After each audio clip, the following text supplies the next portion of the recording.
Hey now, cats, we're back again this week on the Balls from Ellwood show, and you might considerably notice a difference.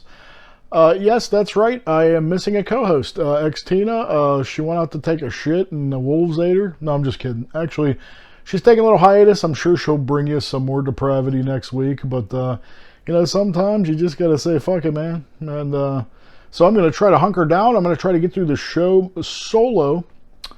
And let's get right into it, cats. I got all kinds of shit to talk about. I have an amazing interview with one of my favorite ska bands I've just newly discovered, which I don't know how these cats got under my radar.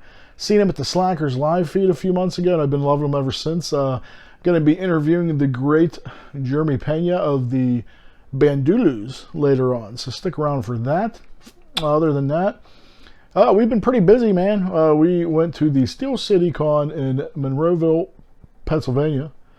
And that was actually at the convention center across from the Monroeville Mall, where, as you all know, the original Dawn of the Dead was filmed. So we went to the Steel City Con. I basically went for the Revenge of the Nerds reunion, where I got to meet the majority of the cast, and we got a great picture of them. I'll put that up. And they were just super cool guys, man. I gotta say, we met. I have to say, they were probably the friendliest we met. We went to meet a couple other people. I'm not going to talk shit or name names, but you know what? I got to say, they're really the only friendly people there this year. I didn't have much luck with a couple other people there I went to see. But they more than made up for it. Revenge of the Nerds panel was awesome. It was great. So I'm looking forward to August, where I finally get to meet John Bernthal. You know how much I love The Punisher if you watch the show regularly. I'm excited for that. Plus there's some other cool people coming. But next up, we went to, speaking of Dawn of the Dead and all that, we went to this past weekend, something we go to regularly every year called the Living Dead Weekend. And this year they had a reunion of cast members from Return of the Living Dead, as well as Day of the Dead. So we actually made out, man. I got to meet most of the cast of Return of the Living Dead. Linnea Quigley, Tom Matthews, just to name a few. I got to meet Alan Trotman, who was the Tar Man.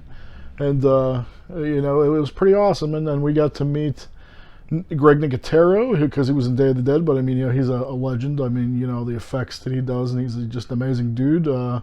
Super cool guy. I'm going to put up a big montage of pictures, and but yeah, I got to finally meet Laurie Cordell. And quick story, Bill Cordell, Laurie's dad, is pretty much anybody that knows me or has watched the show regularly. He has always been a big part of my childhood. He made a big impact on me when I was a kid. And I wouldn't be, the obsessed, crazed horror fan right now if it wasn't for him, because he made me everything I was. And it was really nice. I had a really nice opportunity to show Laurie Cordell my picture with her dad. And we had a nice moment, and we got to talk, and I got to tell her how much an impact he made on my life and how much I appreciate the both of them. So that was really nice. I'll put those pictures up.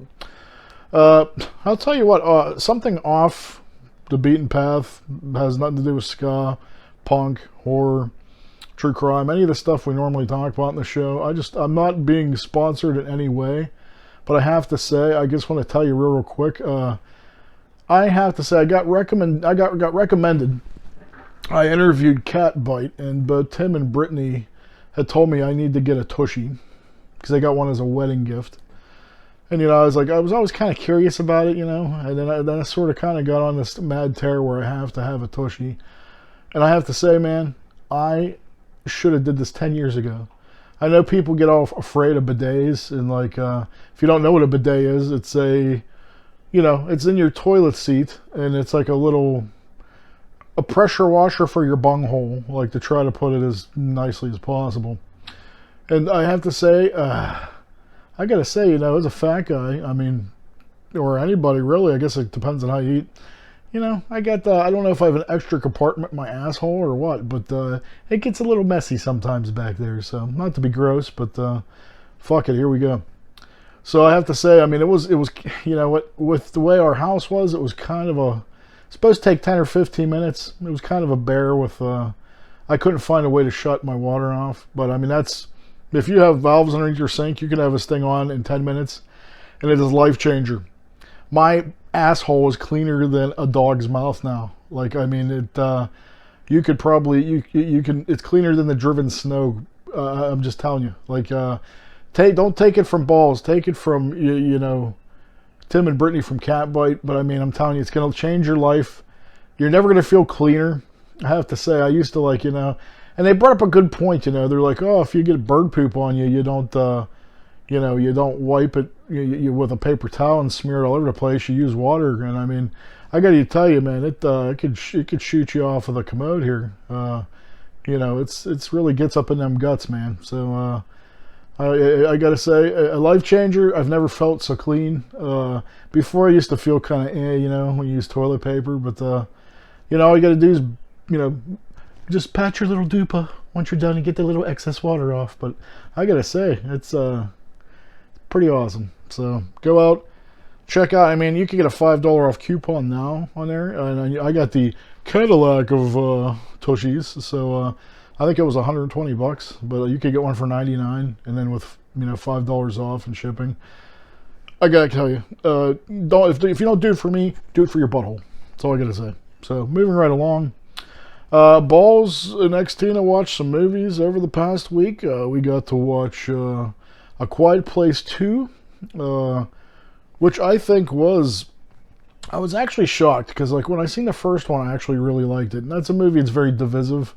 People either really end up liking it or really don't. And I thought it was a great monster movie. But I was like, with the ending, I was a little like, how are they going to follow this up? Or, I mean, is it even necessary to follow this up? And after seeing the second one, fuck yeah, it is. It's awesome. So, one part prequel, one part sequel. And I have to say, it's a very solid sequel. Like, it's one of those sequels, like a rare instance, like Aliens or T2, or one of those ones where, you know, sometimes maybe the second one might even be better. So, I mean... if you like the first one, I'm pretty certain you're going to like that one, so check it out. Other than that, we watched Fear Street on Netflix. If you don't know what that is, around here, when my stepdaughter was little, I got her into Goosebumps, R.L. Stine.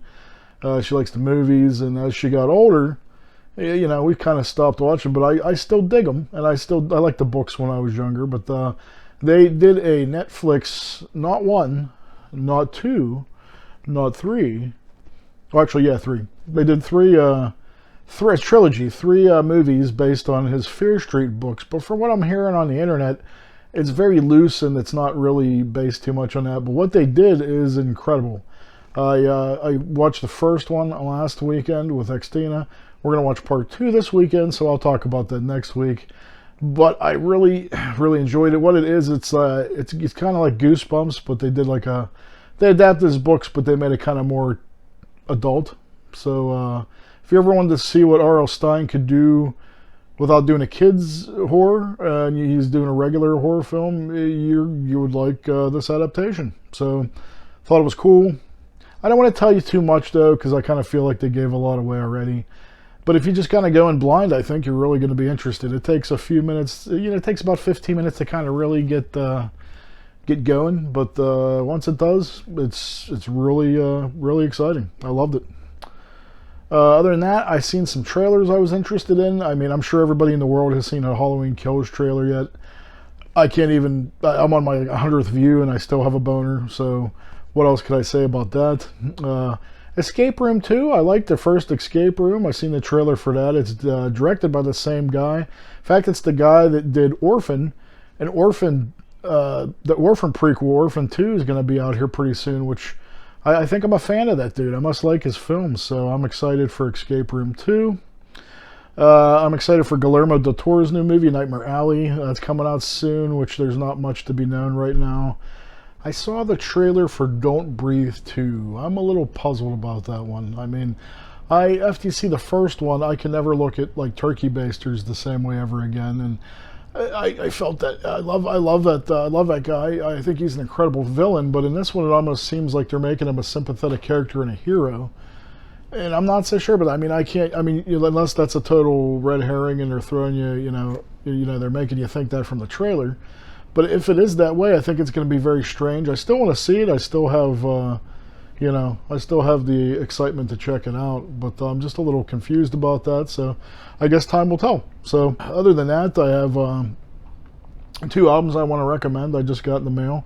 The first one is I've been waiting for a while. I've been listening to Digital like crazy.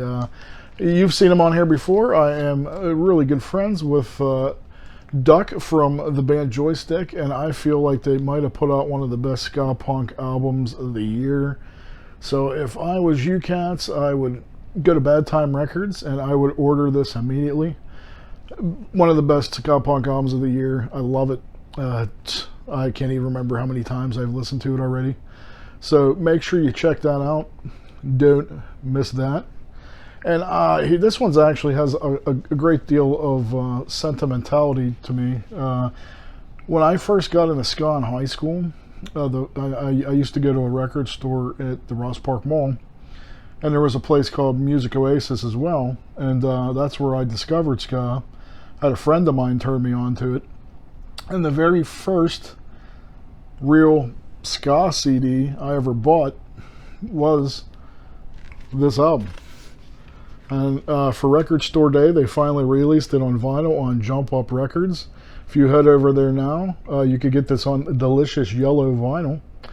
And this was a groundbreaking album for me. It got me looking into other, like Bruce Lee Band and Mustard Plug and the Specials, and I just was a sponge at that point. I wanted to learn all about it. I wanted to learn about two-tone. I wanted to learn about ska punk. I wanted to learn about traditional, and it just this album was pretty much the wildfire that gave me the passion, to love ska today. So I just I'm glad it's finally out on vinyl. So kudos to, I wanted to give Bad Time Records and Jump Up Records a little shout out. So head to Jump Up Records and grab the Scofflaws self-titled first album on vinyl, cats. You won't regret it.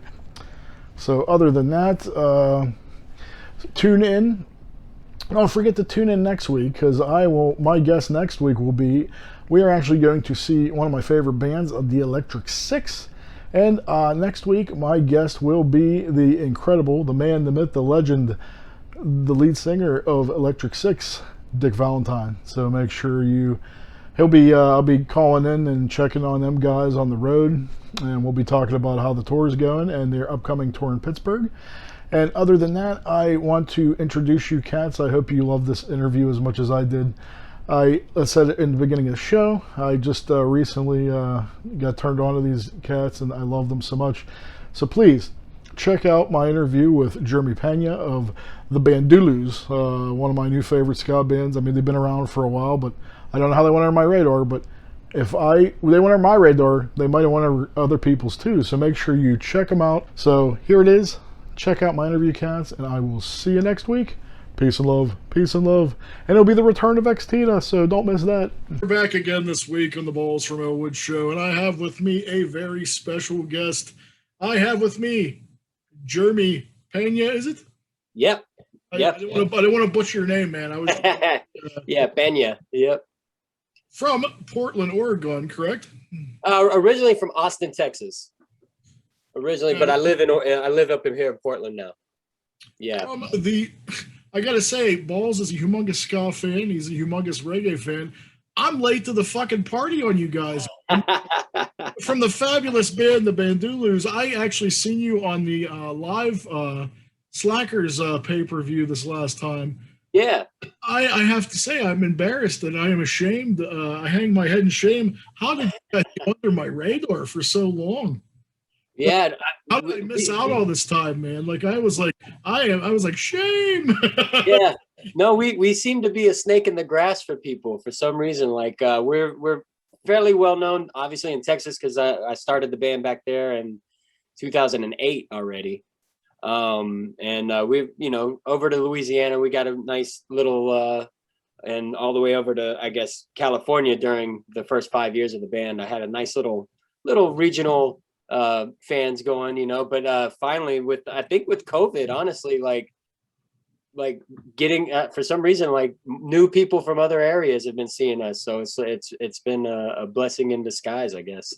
Well, this is a problem we need to fix, man. That's why I was like, Yeah. get you on here, and there's at least 12 more people that watch the show. I could turn on to you guys. I mean, Yeah. a little bit helps, right? Yeah, every little bit helps, of course. But I want to ask you, man, were you always into music growing up? Like, how did that? So it starts way back. Like I'm the fourth or fifth generation of my family that's been into music. So my Oh, dad, wow, that's yeah, my amazing. dad and my mom had a band my entire life growing up. My dad played primarily like Tejano music, and he had a bunch of friends down. I grew up in a little town called Elgin, which is about 20 minutes. It looks like Elgin, but for some reason they pronounce it Elgin. Home of the sausage, man. Home of like good barbecue and sausage and bricks. Oh, wow. But anyway, so there was a bunch of people around there that knew my dad. So my dad would help people out, like teach them how to play, whether they wanted to learn guitar or if they just need a keyboard player in his band. Because my dad he was a Renaissance guy. He did everything from fixing radios to just playing every instrument, drums, guitar, bass, whatever, primarily keys and accordion. And yeah, man, like he played in blues bands, rock bands, country bands, but like I said, primarily Tejano. And growing up until about 8 years old, my dad had my grandparents owned a Mexican restaurant on one side, and on the other side they had a bar. And so my dad was the house band for a long time. And yeah, man, so it's just kind of in the like from the time I was born until the time I was about 6, I would just basically be there and sleeping on the stage while they're playing. So That's awesome, man. What I want to ask you is, can you think of one definitive moment in your life where you discovered ska and reggae? Like, what was that one? yes. Oh, yeah, man. Like, I always call it chasing the dragon. Like, I can remember Right. my first time, and then you're forever, you're so passionate, you're forever chasing Right. the dragon, man. Do you have a So like that? I do. Yeah. So I was always into like ska punk, and I didn't really know what the ska part was, because I was into like No Effects and Suicide Machines, and they were just playing fast and Rancid. And I think it was either SLC Punk came on. That movie came out, back in, was it 98 or 99? And I really heard like in the background they had Prince Buster's Too Hot, Oh, you yeah, know, dude. and I was like, wait, what is that? Like that is like peaking my, because it's like a distant cousin to like cumbia and stuff and salsa music that my dad was always playing. And so I was like, man, like I'd never heard that upbeat before. Like my dad's always just boom, like on his piano music and stuff. And really honestly, it was when Give Him the Boot, I think it was number 2. I heard Watch This from the Slackers. Oh, And dude, don't even get me started. I am like, yeah, I love those guys. I'm friends with Vic and Glenn. I yeah, same. the other day because Glenn's a humongous horror fan. Yeah, that's right. Where he's actually going to call me next week. We're going to share our review of the new Lost Romero film, The Amusement Park. And he's like, "Have you Oh, seen it?" cool. I haven't seen it yet, so we're going to geek out next week when he calls. Speaking of, it's funny you mentioned SLC Punk tomorrow, and this is insane, man. Where I'm actually going to meet Matthew Lillard. So, Oh, really? yeah, Wow, there's a big nerd convention coming to Pittsburgh. We go to twice a year, and that's awesome. kind of like I don't want to say pop culture stars and Uh-huh. like stuff from like actors and things. And yeah, I'm super psyched for that. My wife right now is trying to find her copy of SLC Punk as we the signs. So it was fun. I'm glad you brought that up. Yeah, right on. Dude, how did the band come to fruition? Like, how'd the Bandulus get together? So I started, like I said, I was into ska punk. I had a band called Captain Bring Down and the Buzzkillers back then. And yeah, from a Simpsons quote. Oh, dude, I love the Simpsons. Yeah, for real. Hardcore fan of Simpsons. But what happened was eventually I was like, man, I really want to play like old school like reggae, and like because by 2001, by the time I graduated, I was like I sunk my teeth into the Slackers hardcore, Oh, and dude, so amazing. Oh, and we were lucky enough in Austin to have a band called the Stingers ATX. The Stingers, they're amazing band. Just like Johnny, the leader, was from Queens, so he had that same style that Vic has. Lots of great lyrics and just that New York kind of sound. But they were in my own backyard, so nice. but so I ended up leaving the Buzzkillers, and I growing up again. This band from Houston called Los Carnales. Uh, they blended cumbia, punk, reggae, surf, like just rock and roll. And I was like, man, this is like God. Like, man, these guys are amazing. And they ended up losing their guitar player, and I kind of knew the band just from opening with Captain Bringdown, and me and the keyboard player hit it off, and he was like, you should try out for the band. I bet you'll get the job, And I was like, I don't know, man. I'm just a punk kid from Elgin, Texas. Like, I don't know, man. And so I went to the audition, and there was really nobody else there that they wanted, and so they let me in the band, and kind of cut my teeth with them. And unfortunately, about 8 months later, they're still together now, but 8 months after I joined the band broke up for a couple years. And me and the keyboard player and the drummer, we decided to we had a tour with Hub City Stompers coming up, going to the West Coast. I love Hub City Stompers. Yeah, nice. those are my brothers, man. That's awesome. Yeah, Travis and Nuno and Jenny, and back in the day, Matty Glock, and Reggae Bob. Nice. But anyway, we had this big tour planned, and we were supposed to play the 3 Floors of Ska in Hollywood with Toasters, and it was the first 3 Floors of Ska in Hollywood. At the old knitting factory out there. And we were like, man, we don't want, like, Ryan had already kind of just had his own songs going, and we were like, Ryan, why don't you just put your band together, and we'll just open it up as Ryan Scroggins. And he ended up calling it the Trenchtown Texans, Ryan Scroggins and the Trenchtown Texans. And we jumped on those dates that we already had booked with Hub City, and we kind of just kept the band going for a few more years after that. And Ryan ended up getting a job at the Houston Zoo. He was, yeah, I know, of all places. He's a huge like, he loves turtles, frogs, snakes, tarantulas, like all kinds of like scorpions, all kinds of reptiles, and anyway, he was volunteering at the zoo, and the zoo offered him a job. So they were like, yo, yeah, like, you're so great at this volunteering. There's an opening, and we would like for you to apply. Kind of like me applying for Los Carnales. They were just like, yeah, just come on and apply. Wink, wink. Maybe you'll get the job. And so he ended up getting that job, and which kind of made the band, the Trenchtown Texans, stop playing so much. And so I was like, man, I got my itch, dude. I can't stop playing. So and at the time, I was driving, like I said, I was in Austin, and Ryan's band was based in Houston. So every Wednesday for about 5 years, I was driving the 3 hours back and forth for rehearsals and shows. Sometimes 2 or 3 times a week. Jeez. Some days, there's been records where I'd been in Houston, San Antonio, and Austin all in the same day, probably 5-6 times. Just doing that triangle. But anyway, so I ended up like having all this free time, and I was like, man, I got these songs, and I know all these. We had a nice scene there. There's about 20 guys that were all into the scene, and I got with the Stingers guys, the drummer and the bass player from the Stingers, and they were really encouraged. They were kind of like just my mentors. Pat Kelly and Willie Camaro are their names. And they were like, dude, you have really good songs. We should just make a record. And I just thought it was just going to be one record. I'm just going to do this one record. The Trenchtown Texans will start playing again. And, I'll just be doing that.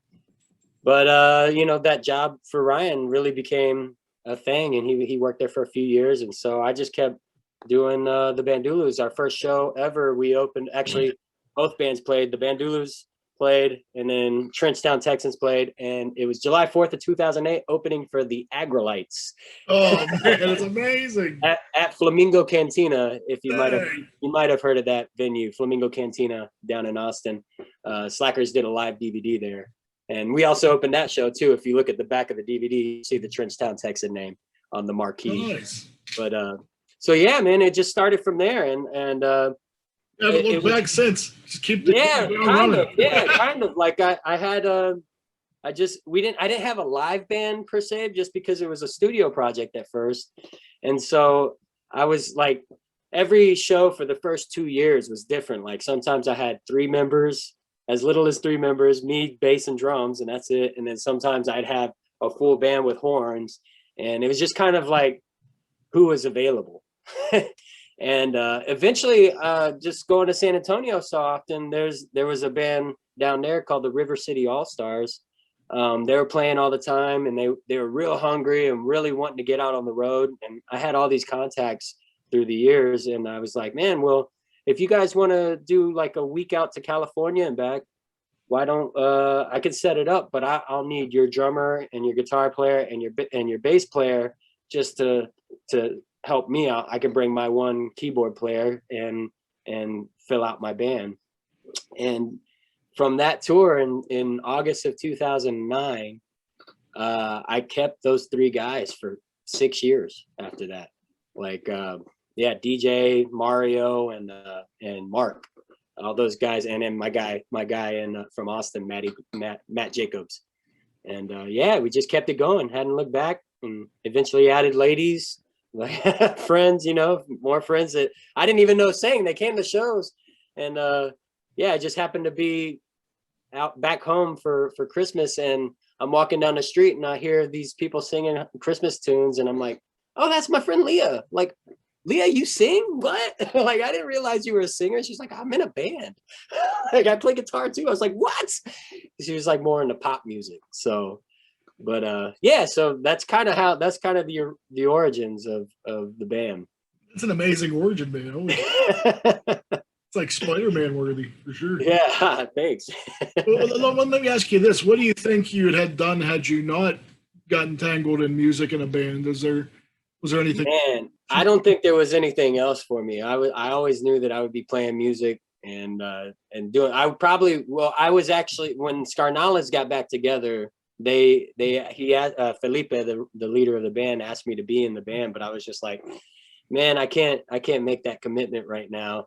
And but I would have had I not done, the Dulu's. But there's so many layers to your music too, man. Like it's like a blend of everything I love, man. I could see like ska and reggae and like classic old, it sounds like old garage rock. Motown. Yeah. I could definitely feel some Motown vibes. Yeah. It inspires you to write music. Man. Yeah, just music itself. I'm just trying to copy what I hear.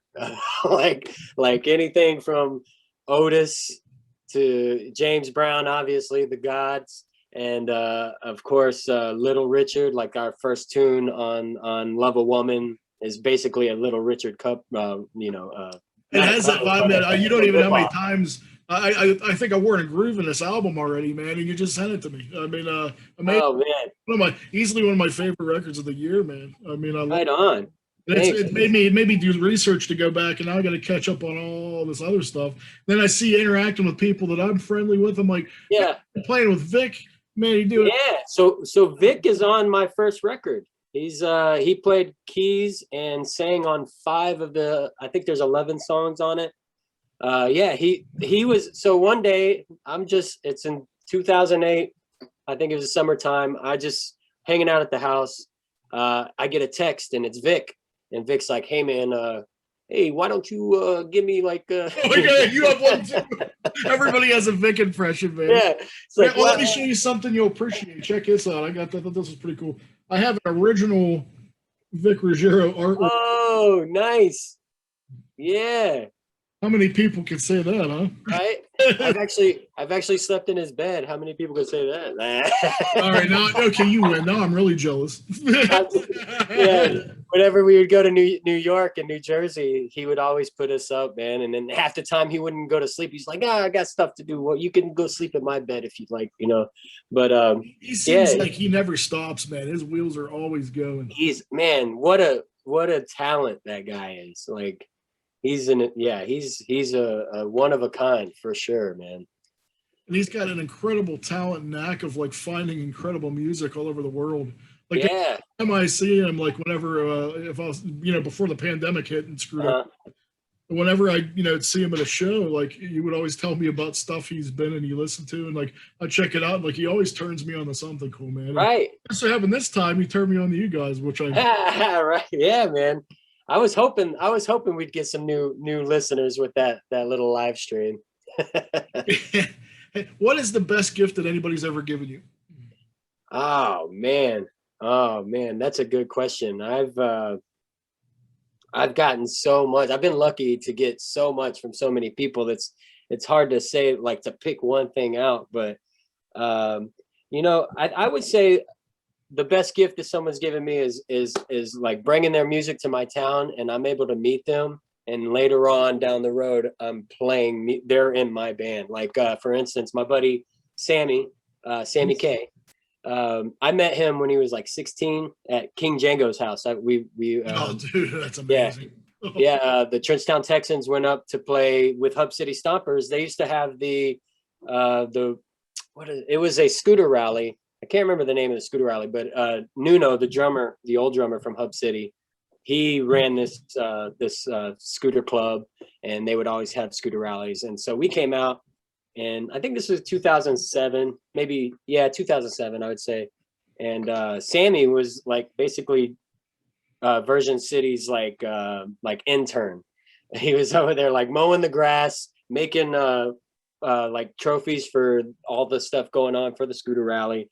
Anyway, so after several years of him being an intern and learning music and stuff, he would come through Texas all the time, and he actually introduced me to my bass player, who's currently in my band and who produced that record, Love a Woman, that you're talking about, Curtis Irie.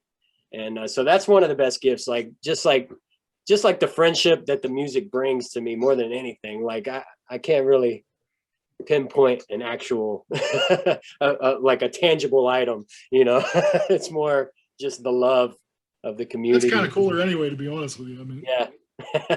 What's the craziest thing a fan's ever requested of you, or what's the craziest thing that's ever happened to you while you were performing? Oh, all right. The second part of that question. One time we were playing a show. In fact, the band of the Far East, Maddie Ruthless, from. Don't man. There's another. Oh wow. Yeah, they're Brooklyn band. They're awesome. They're like lovers rock reggae. Like they're doing it, man. I would love that. Anyway, she spins records as well, and I had them come to. They were just cruising to California, and on their way they stopped in Austin to spin some records, and we were playing with another band from San Antonio called Channel One, and they were like a kind of like a twangy ska band, almost a little pop country, a little bit, but ska. Interesting. We were playing, and I'm singing. Everybody had already played, and the singer was watching us, and he was like really wasted. And I was just playing. I had my eyes closed, and we started playing one of our songs that everybody kind of knows. And all of a sudden, the mic gets taken from me, and all I see is a drunk guy singing. And I just kind of like Heisman Trophied him, and he just fell off the stage and like face first, boom, into the crowd. I was like, oh, I didn't realize it was the singer of the. All I know is a drunk guy's like grabbing my mic, and I was like, dude, I didn't invite you up here. Who the hell is this guy? So that's one of the. I've thought about that. It was actually on YouTube for a long time, and I've been looking for the video, but I think the person that put it up there actually got rid removed. of it. Well, this kind of goes hand in hand. Let me ask you this: is there any bands that you've played with that were dicks to you, and how did you handle that? Oh man, Less Than Jake was kind of dicks to us once. Damn, and really? I don't know if they were like being dicky or if they were just tired, so it's like they've been on the road for a long time, and they just didn't want to like I was a huge Less Than Jake fan, obviously, in high school. Me too. And finally, like I think in it was like 2013 or something, we opened up for him in San Antonio, and like they wouldn't even let. Oh, I got another one while I'm thinking of that, but they wouldn't like even come out and hang with us at all. Like we were like, hey man, we're just an opening band. We just wanted to say hi, you know. And so they were like, nah, we're not, you know. They were just like kind of just big attitude. But Man, that's disappointing. I love them. the other one is They're heroes, right? yeah. It left a bad taste in my mouth for sure. But Man. the other one was actually Ozo Motley. Ozo Motley, you know that band? They're like a world band, I would say, more Latin, but they're really big. They're really popular. They had that guy from Jurassic 5 on some of their songs. Oh, okay. Charlie Tuna. And anyway, we opened up Los Carnales when I was in Los Carnales. We opened up for them in Houston, and the manager came out to us and was like, "You cannot drink in front of our members. Do not drink beer in front of anybody in the crew." And we're like, what? We're like, and Los Carnales is a drinking culture band. And like, in fact, like there's times in the show where there's just like salud, salud, salud, and everybody's holding up their beer and spraying it everywhere, and it goes wild. But yeah, so those were like, so we ended up eating a lot of their food that they had for their, because they were the only ones that allowed to eat their food, but they left after sound check, and we went and grubbed on all this gobbled that shit right up. And then later on, a couple of the guys came into our dressing room and was like, "Hey, can we use your shower?" We're like, "Yeah, man, go ahead." We're like, we're getting paid tonight because of you. Of course, you can use our shower. So it was really more their manager than the band, because the band was actually pretty cool. Like they were actually pretty decent guys. And but yeah, it was more those two bands, the two that I've had like negative experience with. I could tell you a story to break your heart about Tim Armstrong from Rancid. Oh yeah. Oh man. Would you like to field this one? Tell them how we met. We actually met my wife because of Tim Armstrong being a humongous penis to her. Oh.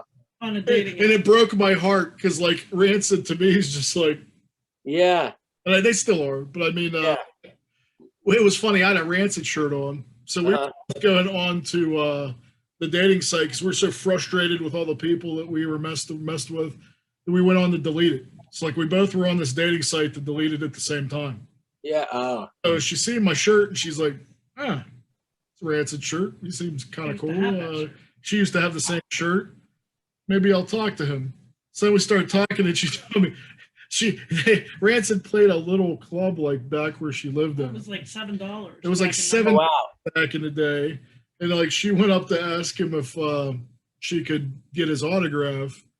He more or less told her, "I'm too punk to do that." Like, and then she told me that story, and I was just like heartbroken. Oh man, I'm still heartbroken. I love him so much. And I met Lars Stagland. He's one of the nicest people I ever met. So yeah, Lars is great, man. I made up for it. So Lars's new band. You've heard, Lars's band, right? Old Firm Casuals. Yeah. Man, I tell you, I was in an Old Firm Casual show, and I actually interviewed what do you call it, Casey. Okay. Supposed to interview him, and luck would have it, his voice was all fucked up, and he was felt super bad, but I could tell. He's like, "You mind if like I say my voice for the show, and you could just talk to Casey?" And I was like, "Fuck yeah, dude! I'm hanging out with fucking Lars back." Yeah, of course. And Casey was cool as fuck. Anyway, he was a great fucking interview. Anyway, he had tons of great. Oh, nice. In the scene for decades, and he was a cool dude, and he let me come back, take pictures for social media, and fucking. Oh, rad, man. Yeah, he's such a cool fucking dude, man. I've nothing bad to say at all. He was. I mean, I never met Tim, but obviously, I'm thinking he's probably might be a little more friendly. But yeah, I actually got a really cool. I became friends with the Interrupters guys when they were playing small bar gigs. We opened up for them. Dude, we've seen them back when they were like little, and now they're in the fucking arenas. I was like, me and her was like 3 inches from Amy Interrupter, like fucking Punk and Drublic Festival, and now we can't even get tickets. It's like ridiculous. Wild. They're so good though. I mean, they are, man. Happy for them, man. They work their ass off. They really have. Looking I for that gave him. live album that comes out next week. Oh yeah, I saw that, man. I just saw that today. I guess they just announced that. But Plus, I there's a gave whole him. new album coming out soon. So shit. Yeah, man, that's badass. But yeah, I gave them our second album, The Times We Had, back in 2012 or whenever. It probably wasn't that long ago. It was probably 2014, I guess. And I got a text again out of nowhere from Kevin, the guitar player, and he was like, "Hey, we're rolling around listening to your band with Tim Armstrong. He loves it." I was like, "Whoa!" So I had kind of the opposite experience. Wow. But yeah, I kind of screamed I kind of screamed really high pitched like a girl and was like, "Oh my God," goosebumps and everything. It's like Tim Armstrong likes my band. I still make excuses for like her experience. I'm like, he had a bad day, or he was on heroin. Or, it had to be something, man. Because there's no way. Because like, oh my gosh, like, he's like, if you made a fucking Mount Rushmore of like, legendary ska musicians, like he's on there. So I mean, yeah, man. Geez. Oh. Let me ask you this. You were talking earlier about playing. I was asking you about playing shows. Has anyone ever ripped the Bandulus off or refused to pay you after a show? And how do you handle that? Like, do you give them like the fucking 5 cents? Luckily for Bandulus, I haven't had that issue. We did have an issue where the promoter didn't want to pay us. We were opening for the Slackers. Every time the Slackers came to Texas, we would play all their shows for about 4 years straight. And it included New Orleans and all the way down to a little town down like right next to Mexico called Harlingen, Texas.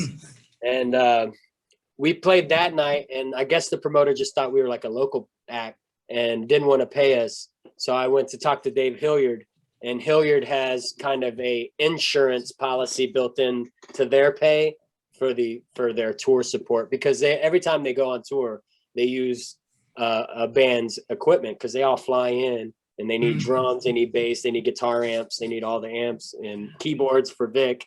And so that was like really one of the only times that happened. But again, with Los Carnales, right before I joined the band, it was probably like the month before, they played a show in Austin and they were guaranteed $600. And they played at a place that was known for foam parties. You remember foam parties? And nobody really showed up, but they had a guarantee. And so they ended up walking the promoter to an ATM because everybody in the band was pretty big dudes, especially my buddy Nick. Nick is he played bass with Billy Joe Schaefer, if you know who that is, Texas outlaw country music, and they backed up Willie Nelson on the Letterman show one time. So yeah, but anyway, yeah, he had to walk this guy, the promoter, to the ATM to get their money, and the promoter the whole time was mad. It was like, "Man, this is messed up, man. I really like you guys. Like, it was just a little friendly persuasion, as well." Yeah, exactly. So they're like, "Dude, you always." And you know, it's crazy. It's like the next month that club got shot up by a drive-by and shut down. Jeez. Yeah, pretty stiffed him too. Yeah, right? Yeah. Actually, you know what happened? You just reminded me. What happened was this cat came all the way from LaGrange, the song ZZ Top, LaGrange. Yeah. So LaGrange is halfway between Houston and Austin. And this cat came all the way from LaGrange he was a rapper, and he had a show, but he got there late, and they said that he couldn't perform, so he got mad and shot and drove by and shot up the place. Well, he put on a show, right? Right? Hey, if you could collaborate with one musician that you haven't had the opportunity yet, who would it be and why? Let's see, man. I would love to do something. If you've ever heard of the band Ska Cubano, a lot of the guys are from, well, one guy's from Cuba, and then this dude Natty Kangaroo is his new band. Natty Bow is his name. He's from England. I think it would be them, man, because like I've always wanted to do something a little more Latin, a little more like Latin ska feel. It would either be them or the guys from C Spot from out in LA back. They're kind of Hepcat-esque. They became Yeah, Oh, yeah.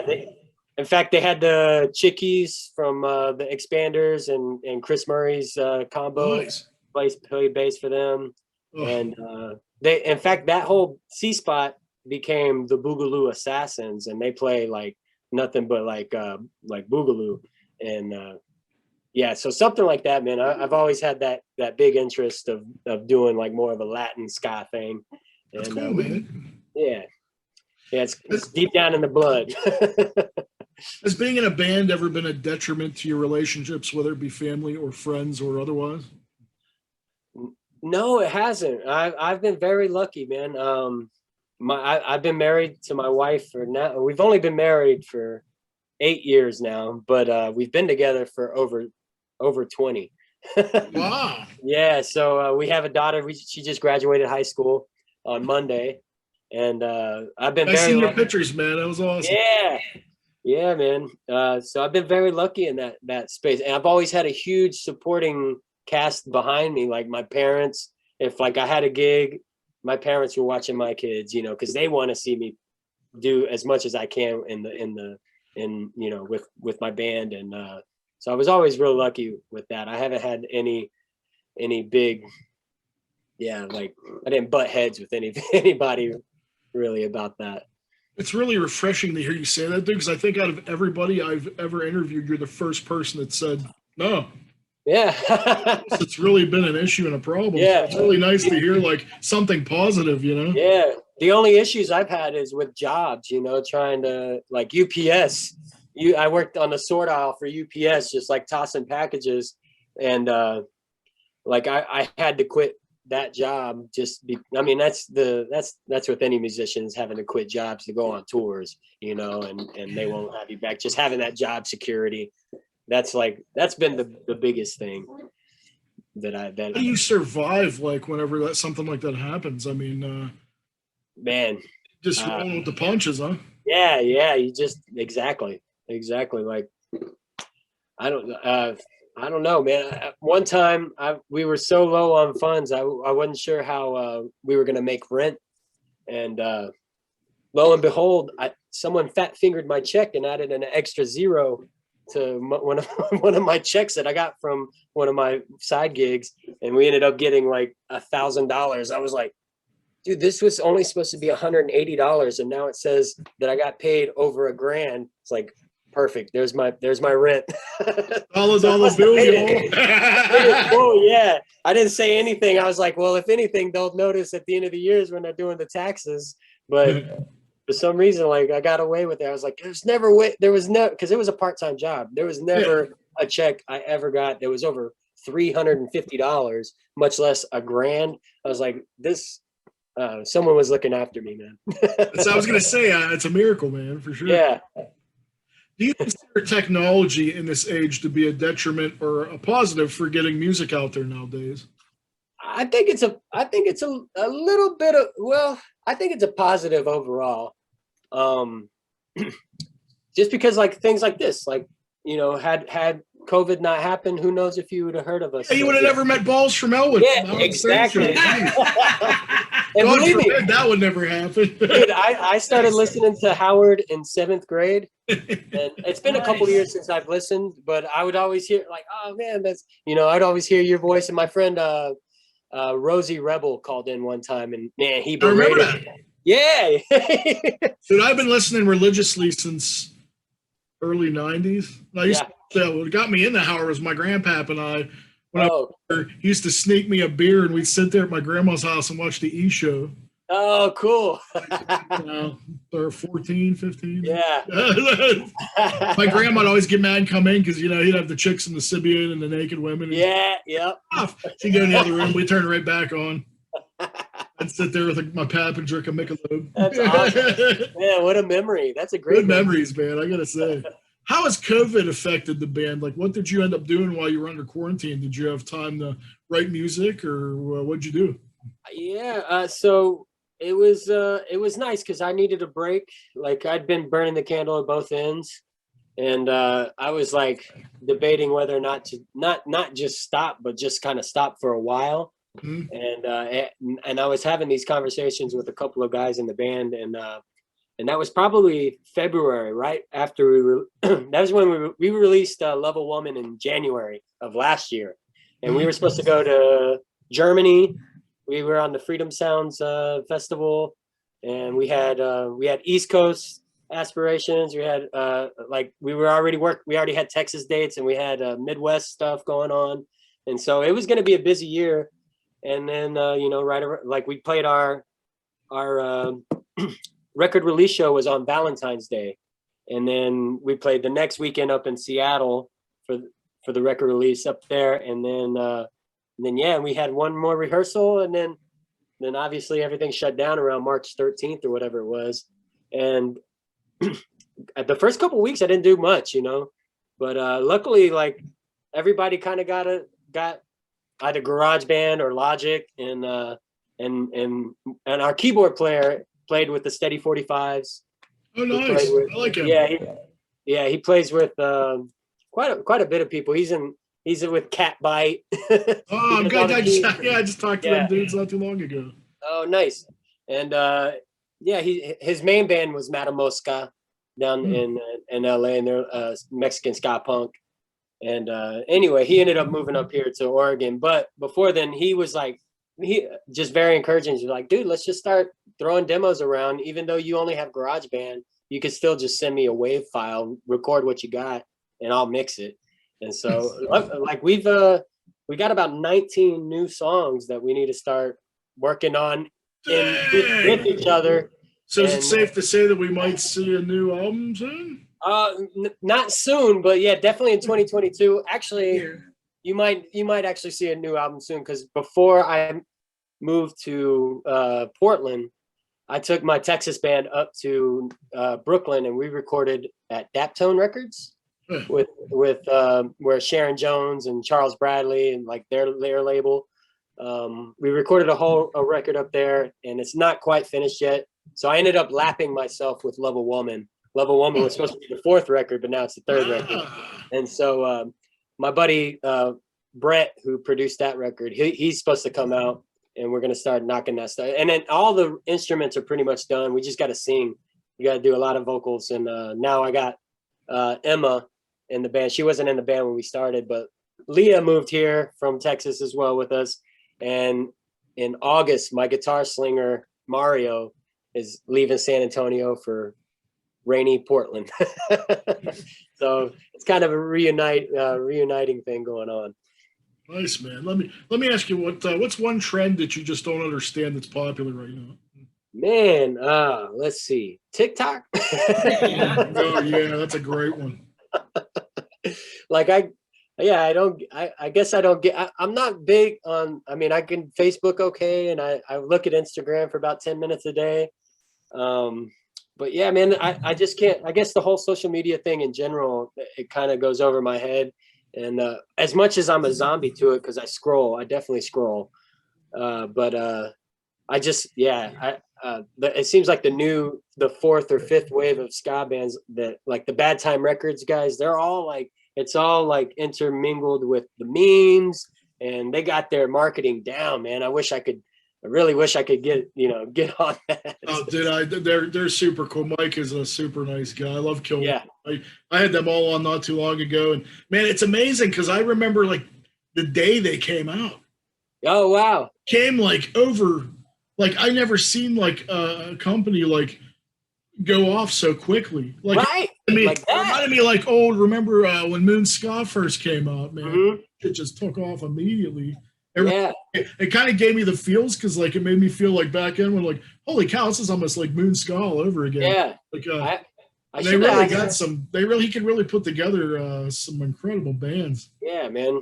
I almost feel like I should just dedicate part of my paycheck and it goes right to him. Like they're always coming out with something cool, or like there's some vinyl coming to my house, and I give the other part to Mike Park at Asian Man, because like every time I'm like, I gotta save money. This is getting ridiculous. And pickle shirts are out again. All right, sir, you can have it. So. That's awesome. Yeah, I was interested. I should have shopped my record to them to see if they would put it out, because we'd be like the only traditional band kind of on there, like a different. That would be a perfect home, man. Like, still talk to him. Maybe get the next one on. Yeah, maybe the next one. My buddy Duck, they just got signed on their joystick. Did you ever hear? Oh yeah, I know Duck. Yeah, Yeah. dude. I was so happy for them, man. I was like, oh, what a good dude. Yeah, I think we played with them when they came to Portland back a couple years ago. That new that's album where I of theirs met is him. phenomenal, man. If you ever get to check it out, you should check it out. Yeah, man. If you could pick anybody to play you, say they made I don't know, you could say a Lifetime movie about the Bandulus, who would you pick? Billy Corgan. Billy Corgan. Oh, yeah. Right. I'm just joking. Let's see. Leonardo DiCaprio. How about that? I don't know, man. That's a good question. I'm just throwing out jokes. What us? Let's see. Yeah, man, I would go with Leo. Why not? He's yeah, fuck it, man. Let's do it. Right? All right, Leo.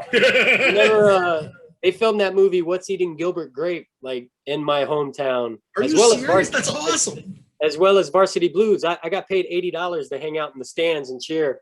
Oh, shit. Yeah. That's pretty cool. That's awesome, dude. So yeah, that's my high school. Speaking of film, man, I'm glad you segued that for me here.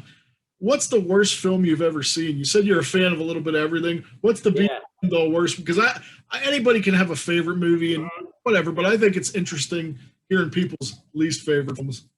So I got a 180 for you, man. I went to the theater to see Undercover Brother.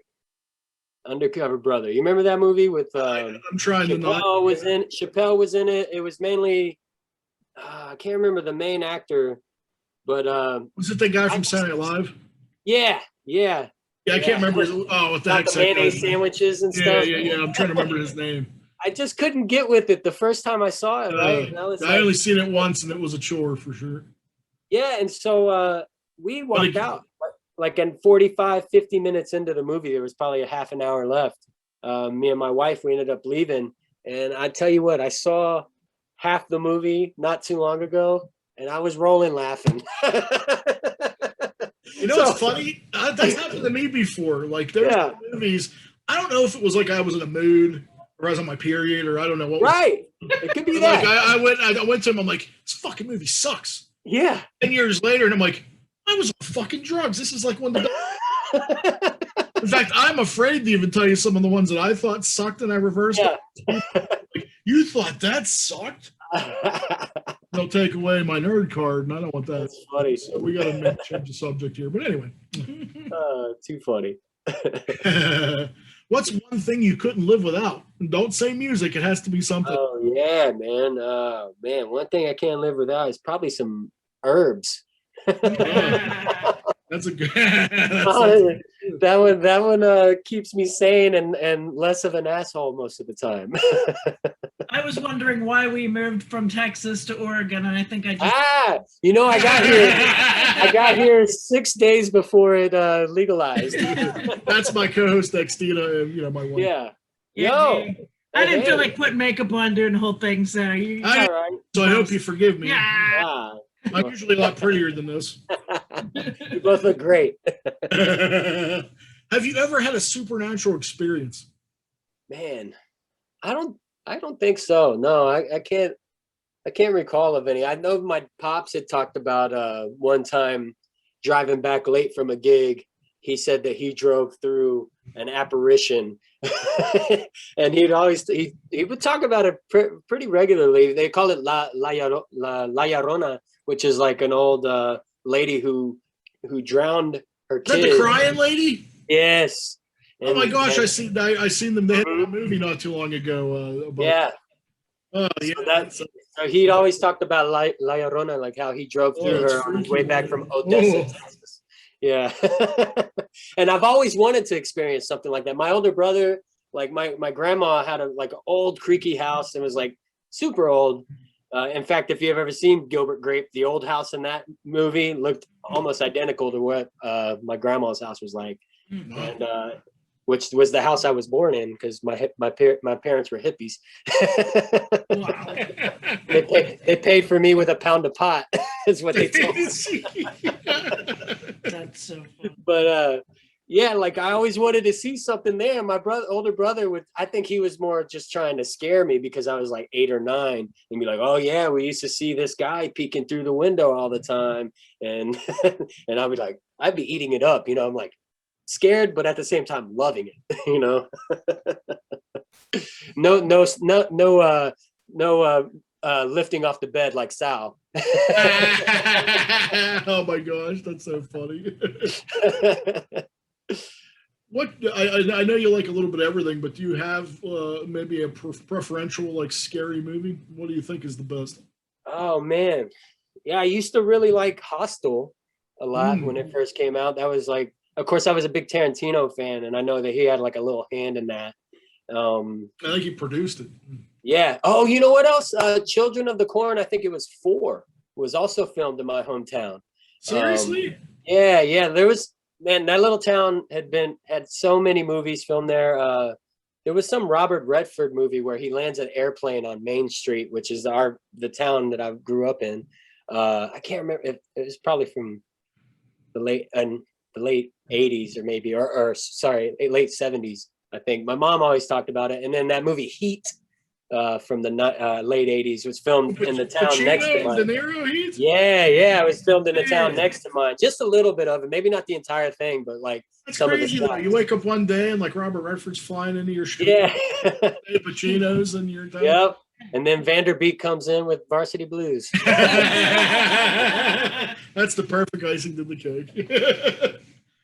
Hey, man, I don't want to keep you forever here, but in closing, do you have any words of encouragement for this now fucked up time?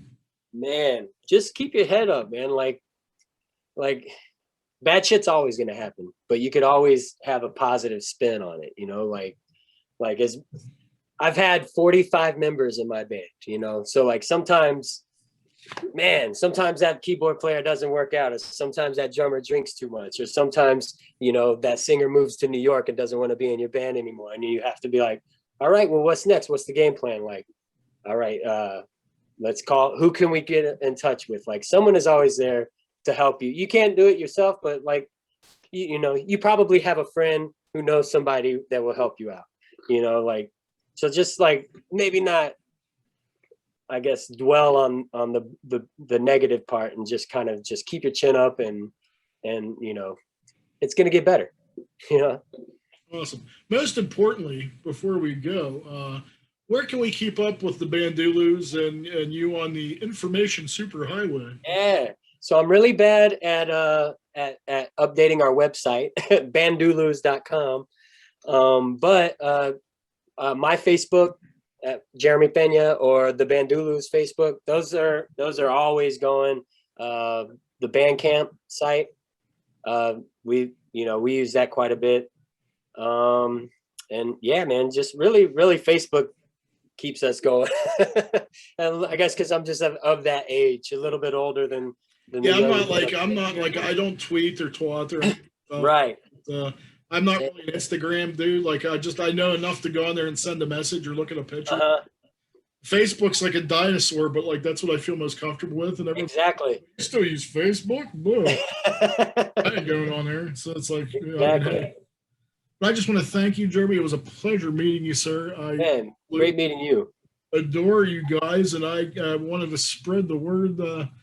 Everybody, please go out, check out what you on Bandcamp, check out the Bandulus website. Make sure you order all their records and CDs and merchandise and fruit roll-ups and Beanie Baby, Bandulus, dildos, and all that stuff, man. Oh yeah, that's it. Yeah, everything. What I'm trying to say is, don't be late to the party like balls and be stupid. Go check these motherfuckers out now, because they're Bill. So thank you, sir. Peace and love, peace and love. It was a pleasure meeting you. Pleasure meeting you, man. It's pleasure's all mine.